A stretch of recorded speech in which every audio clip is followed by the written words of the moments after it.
In today's video, we are looking at the all-new Tracfone Alcatel OneTouch pop icon.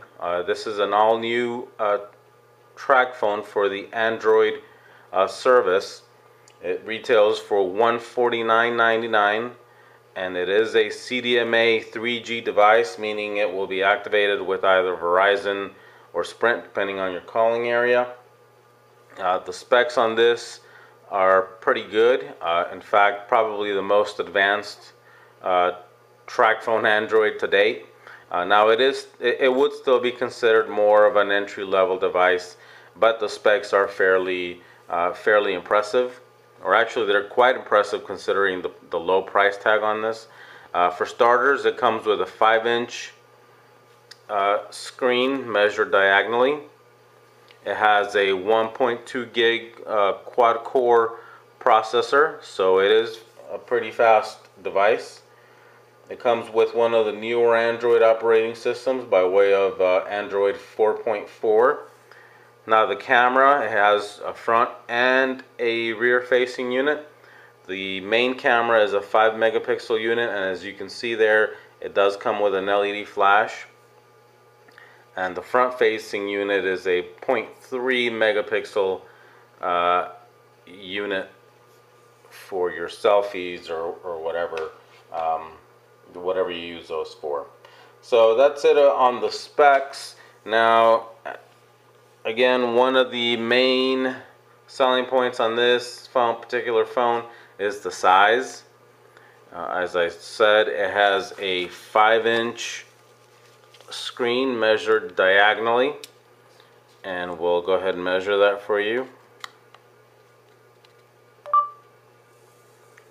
And as you can see, we're about 4.9998 thereabouts as advertised. And the height on this thing, again, this one is fairly large. We have a 5.5-inch height by about a 2 3/4 width, and the thickness comes in at 0.38. So it is a fairly thin device, as you can see, but it is fairly wide and fairly tall. So this is by no means a compact phone. It is pretty large. Now, as far as the weight is concerned, we'll go ahead and weigh that. And it comes in at about 5.3 ounces or thereabouts.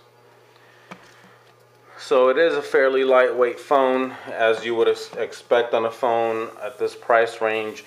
Everything is all plastic construction, including the screen. So you don't get a glass screen, you don't get the Gorilla Glass on this device. And again, it's all plastic construction. And one of the things about Alcatel devices is that they're usually designed, they usually have a real straightforward design. As you can see, there's no fancy trims on this phone. It's just basically a flat black back, which has that bit of a rubberized texture, and then on the front you have the black, kind of a satin black finish around the bezel. Now, as far as the design goes, or as far as the buttons and whatnot go, as you can see, you get the typical 3-button layout here below the screen, and of course those are flat capacitive touch buttons. And then you got the volume on the right hand side, and you also have the lock/power button right below the volume button there. Now on the top left you have your headphone jack, and on the bottom right hand corner you have your charge port. Now one thing I will mention on this phone is that it does not come with an SD card. It is capable of supporting up to 32 gigs, but you do not get one out of the box. Now, as far as functionality goes, this one is pretty straightforward again. Now, I will show one of the cool features that they kind of advertise on the box, which I'll show you. See, if you see this phone at Walmart or whatever, it says here large screen icons, and that typically you won't find on other Androids.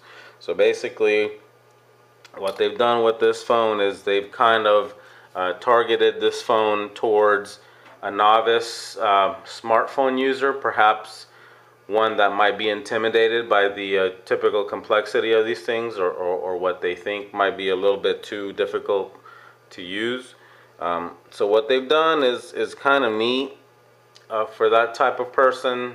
Again, a person that's kind of been reluctant to upgrade to a smartphone for whatever reason. Maybe they think it's too hard to use. But this one comes with this thing called Simple Mode, which you basically turn on. And then if we go to the home screen, now you get kind of this type of navigation. So as you can see, the icons are all extra large, and it kind of really makes navigation simple, because now you kind of, it boils it down to basically just two home screens.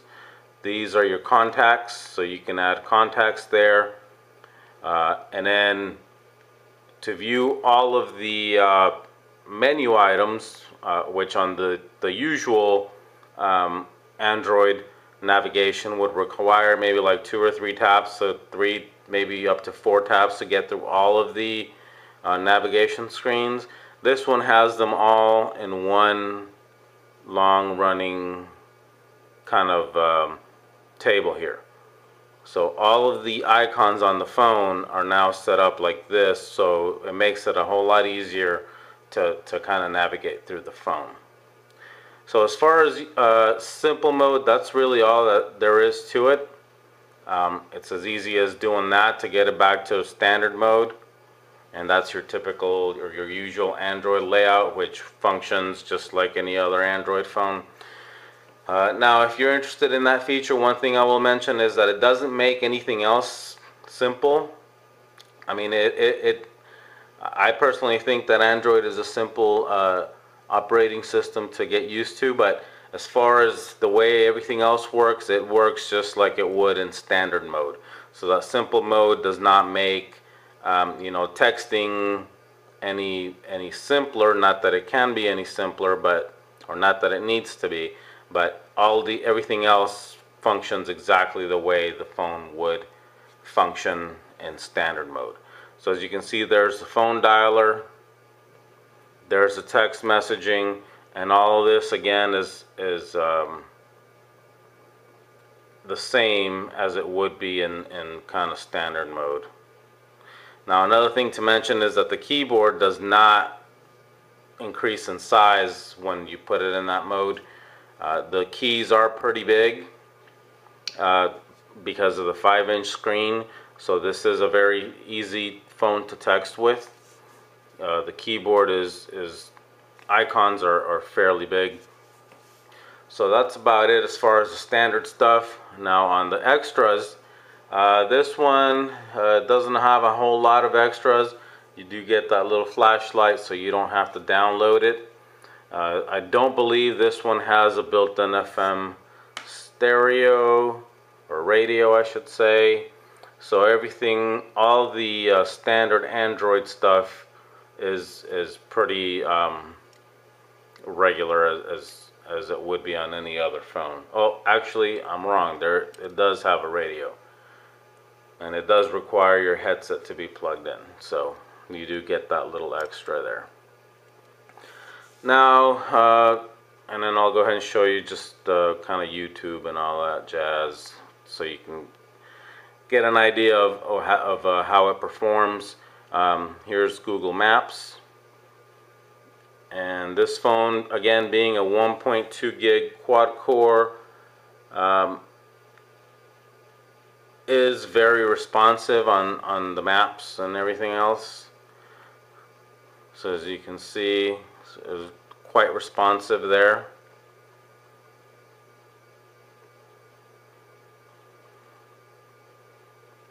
So that works really well. Of course, you do get the Google Play Store, and you can download any app you want. It's not restricted by Tracfone in any way. So you can download away both free and paid apps from the Google Play Store. And then lastly, I'll show you YouTube, because this phone has excellent sound quality, which is one of the things that I really liked about it. So here's a YouTube video. It looks great on the screen. Again, this is a 5-inch screen, but what I'm impressed about the video is the fact that the sound quality is really nice on this phone. It's very crisp and easy to hear, which a lot of Androids in this price range are not. So I think that about wraps up the review of the phone. I would say that for the price, this is a great phone. It's certainly better than the first batch of Tracfone Androids that they've had.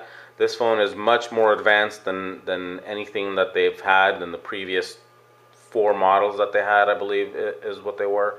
Now it does come with that simple mode, so if that's something that interests you to make your life easier when you upgrade to a smartphone, if you've never had one before, then I do recommend it for that. And again, for the price, this is an excellent phone, and you won't be disappointed by its functionality and quality.